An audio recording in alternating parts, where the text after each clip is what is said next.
E aí, galera, tudo bem? Aqui quem fala novamente é o professor Vitor Credi, professor de História, certo? E vou retomar com vocês o conteúdo do livro 12 para a gente continuar e acabar ele ainda com essas aulas dessa semana, certo? Olha só, meninos, só para a gente lembrar uma coisa. Qual foi o trajeto que nós fizemos na aula passada? A gente falou sobre o final da Era Napoleônica, que vai desembocar ali no Congresso de Viena, e como isso vai gerar duas consequências fundamentais para a história do Brasil. Primeira delas, o período joanino, né, a vinda da família real para cá, para o Brasil, e depois, como consequência disso, a gente viu o processo de independência do Brasil. Hoje nós vamos continuar falando dos processos de independência. No entanto, nós vamos nos focar nas independências da América Latina, da América do Sul, mais especificamente. Beleza? Para isso, então, vamos lá, vamos começar este conteúdo aqui entre nós. Beleza? Galera, tá aí as independências na América Latina. Olha só, nós vamos nos focar basicamente na América Espanhola, certo? Outras regiões a gente não vai trabalhar não, beleza? O livro de vocês também não traz e a gente não vai focar nessas outras questões. Beleza, galera? Então bora lá. Seguinte, para entender isso eu queria retomar um conceito que para os meninos lá de Anápolis eu já tinha falado, mas eu acho sempre bom retomar aqui o que está acontecendo. Essas revoluções elas vão se dar no início do século XIX, né? Então eu queria pensar com vocês um pouco a respeito desse século XIX. Esse século XIX foi tratado pelo Eric Hobsbawm. Esqueci de pegar o livro, podia ter mostrado aqui para vocês, não é? O Eric Hobsbawm, ele vai tratar o século XIX da seguinte forma: ele vai chamar o século XIX de longo século XIX. Por quê? Porque um século, tradicionalmente, obviamente, tem 100 anos de duração. Mas para ele, não. Olha lá, o século XIX tem uma duração de 115 anos, não é? Porque começaria em 1789, o que rolou em 1789? Revolução Francesa. E acabaria em 1914. O que rolou em 1914? Primeira Guerra Mundial. Então, para ele, o século XIX ele é mais longo, porque ele começa um pouco antes ali de 1801 e termina um pouco depois de 1900. Beleza? Esse conceito chama atenção para que esse século, já que ele é tão longo, ele é dividido em três grandes eras: a era das revoluções, a era do capital e a era dos impérios. Hoje nós vamos nos focar para entender essa era das revoluções, certo? Essas revoluções elas vão ser iniciadas a partir de uma dupla revolução também. O século XIX para ele começa a partir dessa dupla revolução. Na Inglaterra, uma revolução técnica, uma revolução econômica, revolução industrial, e na França, uma revolução política e social, a Revolução Francesa. Vão dar origem e aí vai vir um conjunto de revoluções. Na Europa, essas revoluções vão vir em ondas. As revoluções de 1820, 1830, 1848. E na América, sobretudo na América Latina, na América Espanhola, nós teremos um conjunto de independências. Então a gente vai ver aqui, basicamente, é o seguinte. Na Europa estão rolando um monte de revoluções burguesas, revoluções liberais, e na América Latina nós estamos tendo aqui a formação, como eu disse para vocês, de um conjunto de países novos agora independentes. Mas para a gente entender isso, eu queria dar continuidade, chamando atenção para a crise do sistema colonial. Esse é um conceito muito caro a uma historiografia marxista, que chama atenção para um processo amplo de que o sistema colonial ele começa a entrar em decadência ainda no século XVIII e vai se fortalecer até que no final do século XIX esse sistema colonial vai deixar de existir, basicamente, certo? E isso vai ocorrer por quê? Por vários motivos conjugados, por vários motivos juntos. O primeiro deles é a difusão do pensamento liberal, do pensamento iluminista, que defendia a noção de liberdades de países, mas não só as liberdades, como também defendia a própria organização do povo no poder, o povo se representando no poder, defendia a existência de uma constituição, ou seja, para além do pensamento liberal ser contra o sistema colonial, ele é contra o absolutismo como um todo.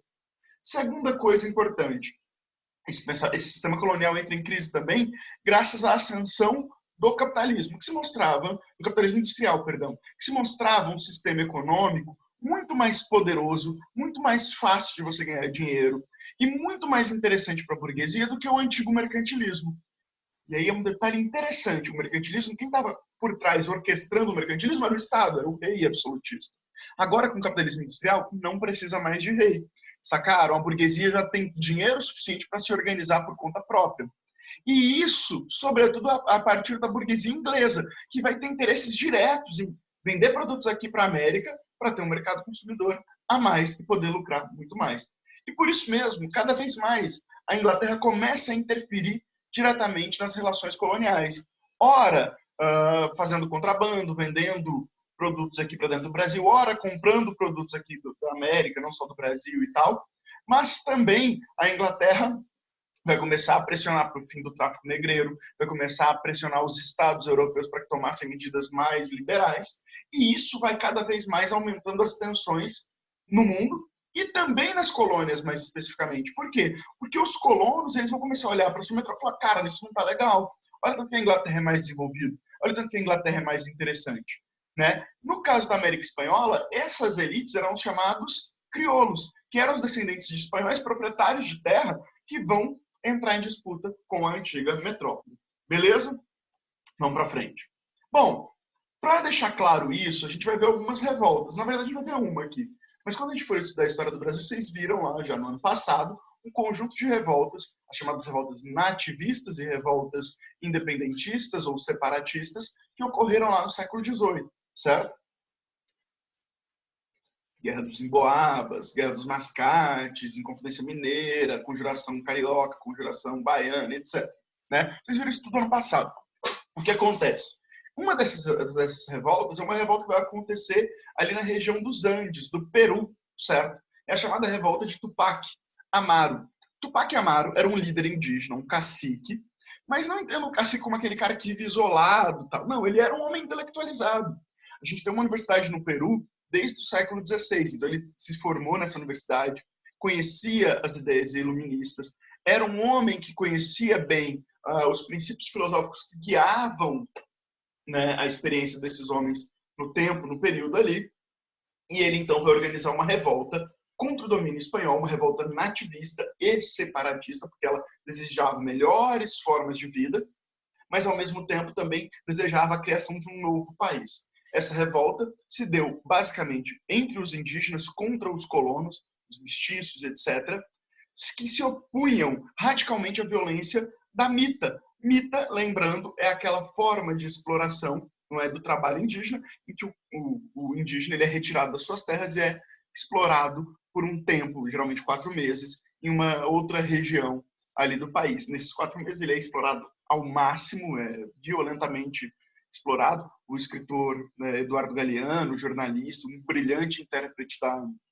da América Latina, dizia inclusive que a mita era essa máquina de moer indígenas, tal a violência que ela era feita. Então, a primeira coisa era essa, não é? Ele queria era acabar com a mita. Como é que ele vai fazer isso? Vai organizar os seus índios, vai dar um golpe, vai se revoltar, vai prender o vice-rei. Esse cara vai acabar enforcado, inclusive, certo? E vai libertar os escravos. Eram pouquíssimos escravos na região, é verdade, mas vai libertar esses escravos. E juntos vão tentar resistir ao Estado espanhol. Não consegue, acaba sendo preso e ele é assassinado junto com as principais lideranças ali da revolta, beleza? Essa revolta, apesar de não ser vitoriosa, ela já é um enorme, um excelente indício do que está acontecendo, que é o quê? Olha, a gente não aguenta mais esse tipo de exploração, beleza? Continuando com vocês, a gente agora vai entrar nas independências da América Latina, né? Elas vão se dar mais ou menos entre o final do século XVIII ali e, sobretudo, começo do século XIX. Até 1830, praticamente todos os países da América Espanhola já se tornaram independentes, todos os países da América Latina, inclusive o Brasil mesmo, que passa por esse processo em 1822. Isso começa a ocorrer meio que sem esperar, vai ocorrendo sem um planejamento prévio, sem uma grande organização. Mas é graças a um conjunto de transformações que ocorreram dos dois lados do Atlântico, ou seja, na Europa e na América, que gerou esse ambiente para essas revoluções. As primeiras transformações, a primeira de todas, a criação de uma ideia de independência. Olha só, entende comigo. Até a independência das 13 colônias inglesas, ou a independência dos Estados Unidos da América, não existia a ideia de independência. Quem inventa essa noção de independência são os americanos, certo? Antes, um país ele podia ter uma região, podia querer ser colônia de outro país. É o caso da região de Pernambuco. Foi colônia portuguesa, depois holandesa, depois volta para ser colônia portuguesa. Beleza? Basicamente é ali. Eles muda a sua metrópole. Até que os Estados Unidos falam, e se a gente formar um país independente? Isso muda tudo com a independência dos Estados Unidos. Depois, a Revolução Francesa, também com a ascensão das ideias liberais no campo político, sobretudo, né? As ideias de que o povo deveria governar, que o povo deveria escolher quem está no poder, isso tudo vai gerar um ambiente extremamente interessante para a difusão dessas ideias liberais. Consequência da Revolução Francesa era napoleônica, nós vamos falar dela daqui a pouco, vai ser um fato fundamental para as independências latino-americanas, não é? E também essa elite crioula, esses crioulos que eram esses proprietários de terra, que vão cada vez mais buscar melhores condições de vida, certo? Bom, para que fazer as independências? Por que as pessoas queriam que a independência ocorresse aqui na América espanhola? Obviamente, cada região vai ter seus próprios projetos, seus próprios desejos, seus próprios princípios. Obviamente que isso varia de povo para povo, de região para região, etc. Mas, em geral, algumas tendências são iguais. Crioulos, que é a parte dos mais ricos, os proprietários de terra, eles já têm grana e agora eles querem o quê? Aliar a essa grana que eles têm, o poder econômico que eles têm, que são os grandes proprietários de terra, eles querem aliar com eles também o poder político, também querem definir como é que vai ser os rumos da política na América Latina. E vocês vão ver que é isso mesmo que vai acontecer no processo lá final, que é da nossa próxima aula, eu vou chamar a atenção para isso. Segundo grupo, os mestiços. A maior parte da população da América Espanhola era formada de mestiços. Mestiços aqui, entenda, mestiços entre indígenas e europeus, mamelucos, portanto. Esses caras viviam com uma péssima condição de vida, não tinham acesso a direitos políticos, quase não tinham propriedade, e eles buscavam, então, melhores condições de vida. E na América Espanhola, você tem uma pequena quantidade, em geral, tá, de escravos africanos. Mas existe. Esses caras queriam o quê? Eles queriam o fim da escravidão, que eles pudessem ser inseridos, de fato, na sociedade latino-americana. Beleza? Bom, e agora nós vamos começar a ver a independência da América Espanhola. Nós vamos ver como é que isso vai ocorrer ali, o processo histórico propriamente dito. Primeira coisa que eu queria chamar a atenção, falar um pouco da história da Espanha. Isso ajuda a gente a entender onde nós estamos chegando. A Espanha tinha sido lá no século XVI, século XVII, a maior potência global, certo? Sobretudo porque tinha encontrado na região da Bolívia uma grande mina de prata chamada de mina de Potosí. Tinha se desenvolvido muito explorando essa mina. Só que essa exploração dessa mina e de outras regiões da América Espanhola foram tornando o Estado espanhol um Estado anacrônico. O que isso quer dizer? Um Estado atrasado, que não se desenvolveu. Enquanto que outros países estavam passando por processos de manufatura, o caso da Inglaterra, o caso da França. E depois, já no século XVIII, a Inglaterra passa por uma revolução industrial, a economia espanhola era extremamente atrasada. Sem contar que os reis eram extremamente incompetentes, inaptos, incapazes de governar mesmo, vacilantes, tomavam uma decisão, voltavam atrás, eram reis do pior tipo possível. Sem contar que o país também vivia em conflitos com a Inglaterra, como é o caso, por exemplo, da famosa Guerra dos 7 Anos que tinha rolado lá no primeira metade do século XVIII, certo? Ou seja, era um país atrasado economicamente, com reis vacilantes e reis ruins, e ainda que vivia em conflito com a principal potência europeia. Era um Estado, portanto, em decadência franca e completa, certo? Além disso, essa estrutura atrasada da economia espanhola vai ter reflexos aqui na colônia. Já que a economia está indo à bancarrota, o Estado está atrasado, o que eles vão pensar? Vamos explorar mais a colônia. Já que nós estamos quebrando, vamos tirar mais dinheiro da colônia. A colônia só serve para isso, para retirar grana. E aí eles começam a reforçar todas as estruturas de exploração colonial, o que vai aumentar esse desejo de separação e o ódio de boa parcela de crioulos e mestiços em relação à Espanha. Isso acaba, inclusive, gerando cada vez mais uma fragmentação, né, um enfraquecimento mesmo das relações econômicas entre as colônias espanholas e a Espanha. E quem se dá muito bem com isso? Os ingleses, porque eles começam a contrabandear cada vez mais seus produtos diretamente para a Espanha, fugindo das leis da coroa. Beleza? Bom, o que acontece? Rola a Revolução Francesa lá na Europa. Beleza, vocês já viram isso tudo, 1789, beleza? O que vai acontecer a partir disso? Basicamente, o que nos interessa é que Napoleão vai subir ao poder em 1799. E aí, Napoleão vai baixar uma lei chamada de Bloqueio Continental, 1806. Nós já falamos disso na semana passada. E o bloqueio continental, basicamente, vai dizer respeito a quê? Não é? O que diz, do que fala o bloqueio continental? Está proibido o comércio de qualquer país da Europa com a Inglaterra e, se fizer, é invadido pelos franceses. A França, nisso, acaba espalhando as ideias liberais para o mundo. À medida que conquistava, levava essas ideias junto com ela. Ao mesmo tempo, fruto desse processo do bloqueio continental, a Espanha acaba sendo invadida pela França. E o rei é deposto, é preso. E aí, quem é que fica no poder? Você não tem mais um rei, né? Na verdade, quem vai ficar no poder, de fato, oficialmente, o próximo rei da Espanha era o irmão de Napoleão. Mas e aqui? E aqui na América? Como é que a galera vai lidar com isso? Não vai lidar muito bem. Ao mesmo tempo, uma região ao sul da Espanha, né, começava a tentar se organizar de forma independente, criando um país independente mesmo, uma nova Espanha, separada da Espanha de Madrid, que era controlada pelo irmão de Napoleão. Começa a se organizar na região ao sul ali de Cádiz uma assembleia chamada de Cortes, cuja função era criar uma constituição para governar o resto da Espanha, que estava independente da França. E aqui, na América Espanhola, você vai ter as câmaras municipais, que eram chamadas de cabildos, que vão também começar a criar leis cada vez mais. E aí começa um conflito intenso entre dois grupos políticos aqui, fundamentalmente. A galera que vinha da Espanha, aqueles que desejavam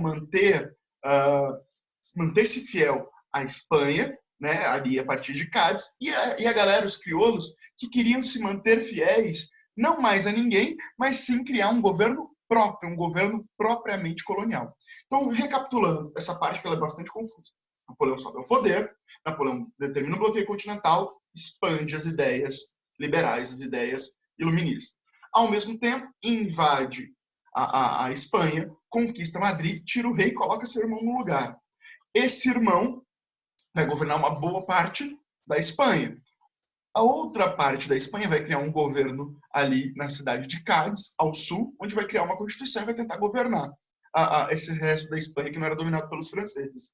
Enquanto que os colonos aqui vão tentar, a partir dos cabildos das câmaras municipais, governarem entre si, e isso vai dividir a sociedade colonial em dois grupos.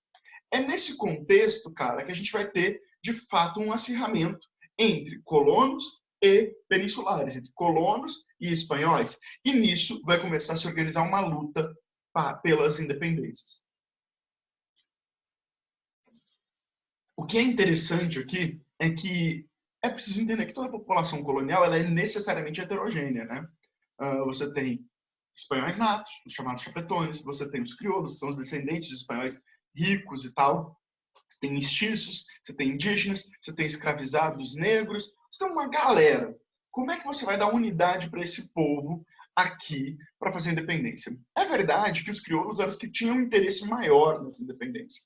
Então eles vão ser os responsáveis por articular esse processo. Como? Eles vão tentar aproximar as massas populares, sobretudo os mestiços, como eu disse para vocês, era o maior número. Só que para fazer isso, né, para poder trazer esses populares e tal, eles tinham dois problemas. O primeiro, como trazer esses caras, né? E segundo, e se trazer esses caras, der arma para esses caras para eles lutarem na guerra de independência, e esses caras se revoltarem contra nós, e esses caras nos depuserem do poder. Então começa a se criar como solução para esses dois problemas, né, o sentimento nativista, o sentimento de apego ao seu local de nascimento. Começa a criar, ainda não podemos falar em identidade nacional, porque não existe país, mas começa a se criar um sentimento de apego ao seu local de nascimento. Beleza? Qual que era a ideia disso? Isso dava unidade a esses indivíduos, permitia que esses mestiços entrassem na guerra ao lado dos crioulos, e mais do que isso, além de dar unidade, falava, olha, nós crioulos vamos levar o melhor para todos nós aqui. Então, discursivamente, isso fazia com que essa população fosse mais obediente e mais facilmente controlada por essas elites crioulas. Beleza? Tranquilo até aí, meninos? No aspecto geral, isso está tranquilo para vocês? Bom, e agora a gente vai falar de um caso específico para terminar a aula de hoje, que é a independência do México. O México, o vice-reino da Nova Espanha, como era chamado antes de virar o México, era a região da América Espanhola mais importante.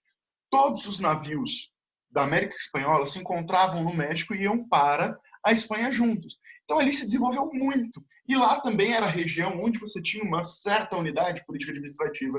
Era a região onde você tinha uma presença maior do Estado espanhol, mas também era a região mais populosa, com uma economia mais forte, mais poderosa, e que também tinham uma grande quantidade de crioulos interessados nessa separação, certo?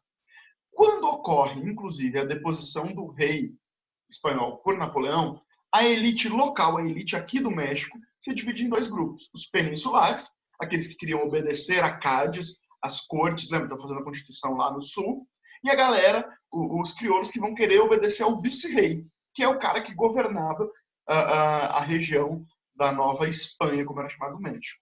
Quem sai com maior força são os peninsulares, que vão garantir uma obediência ao governo de Cádiz. É nesse contexto que essa figura que vocês estão vendo aí ao lado vai fazer a sua primeira revolta. Seguinte, presta atenção. A independência do México se divide em 4 etapas, 4 fases de lutas, tá certo? Nós vamos ver cada uma delas em separado para a gente entender aqui, em linhas gerais, o que vai acontecer. A primeira delas é a revolta de Hidalgo. Quem é Hidalgo? É um padre, Miguel Hidalgo, um padre extremamente atento aos pobres, um cara que cuidava dos indígenas, não é? E ele, inclusive, vai usar desse acesso que ele vai ter aos indígenas para organizar uma revolta chamada de Guanajuato, certo? Em 1810. Essa revolta era uma revolta que tinha caráter anti-espanhol, anticolonial, portanto, mas também ela era uma revolta com caráter racial. Eram os indígenas se revoltando contra a dominação dos brancos, cansados de serem explorados pela mita, pelo trabalho obrigatório, pelas péssimas condições de vida, e etc. Né? E aí esses caras vão fazer o quê? Vão se revoltar, vão tentar tomar o poder, só que são rapidamente derrotados pelos espanhóis que prendem Hidalgo, matam Hidalgo e todos os indígenas que participaram da liderança da revolta. Então, em 1810, a revolta de Hidalgo é derrotada. Mas esse desejo de revolta, ele não era só presente entre os indígenas. É o que vai acontecer, por exemplo, com a revolta de Morelos, ou de José Maria Morelos, em 1813. Em 1813, a história é interessante aqui. Esse cara, ele era um homem da elite colonial, mas que não queria seguir a obediência ao governo de Cádiz, né? Ele queria o retorno do rei e que o rei no poder pudesse governar. Só que o rei estava fora do poder, estava preso nas masmorras a mando de Napoleão. Então, o que ele faz? Ele organiza uma revolta simplesmente para criar um governo independente aqui no México, certo? Só que esse governo ele não queria independência total, um país novo, não é isso. Era fazer um governo independente, baseado em princípios iluministas, para quando o rei voltasse, eles acreditavam que o rei voltaria, para quando o rei voltasse ao poder, esse estado voltaria a ser uma colônia da Espanha novamente. E é exatamente isso que acontece. Quando Napoleão é definitivamente derrotado, em 1815, nós temos lá a partir do Congresso de Viena, o princípio da restauração, volta os Bourbon no poder na Espanha, o que acontece? Esse Estado, organizado por Morelos, se desmancha e volta a ser, então, uma colônia pertencente aqui à Espanha novamente. Beleza? Terceira fase é a mais interessante, na minha opinião, não é? Que é vinculada ao plano de Iguala, do Agustín Iturbide. Agustín Iturbide, isso é muito interessante. Agustín Iturbide, ele era uma figura, um general, um chefe militar espanhol mesmo. Ele governava, ele trabalhava para o exército espanhol mesmo, né? Ele, apesar de ter nascido no México. E durante uma revolta que houve ali no México, pedindo melhores condições de vida, etc., ele é enviado para acabar com essa revolta. Só que pega seu exército, tudo bem armado e vai lá. Beleza. Só que em vez de atacar esses inimigos, ele faz um acordo com esses indivíduos, se aliam e fazem uma revolução e conquistam a independência do México, certo? Essa revolução vai ser chamada de Plano de Iguala, beleza? Essa revolta, então, que vai garantir essa independência do México, liderada por Agustín Iturbide. Lá ele faz o quê? Cria uma constituição e se autodetermina Agustín I, imperador constitucional do México, tá? Beleza? E Agustín Iturbide começa a governar, então, como rei, como monarca. Só que ele toma cada vez mais medidas bastante centralizadoras, absolutistas. Isso vai gerar uma reação que é uma revolta popular que vai levar a um golpe que vai tirar ele do poder e vai criar uma Constituição republicana e federalista em 1824, que vai ser a Constituição já do México enquanto uma república. Então, o México é um país que é diferente do resto da América Espanhola, porque ele passa por uma fase monárquica e vira república, beleza? Enquanto todos os outros vão virar diretamente república. certo? Bom, nesse sentido, o México, inclusive, se aproxima do Brasil, que também vai virar, a partir da independência, uma monarquia. É isso, meninos. Espero que vocês tenham entendido esse processo. Vou também mandar uma segunda aula para a gente terminar essa independência da América Espanhola. Espero que vocês aprendam bastante. Os slides estarão lá no site. Também vou colocar uma lista de exercícios para vocês. Qualquer dúvida, meu e-mail está lá no primeiro slide. Sinta-se muito à vontade para tirar dúvida, para a gente conversar. Estou aqui para ajudar vocês no que for preciso. Vocês estão ouvindo barulho de chuva? Beleza? É isso. Falou, valeu. Obrigado pela atenção. Um grande abraço a todos vocês. É nóis.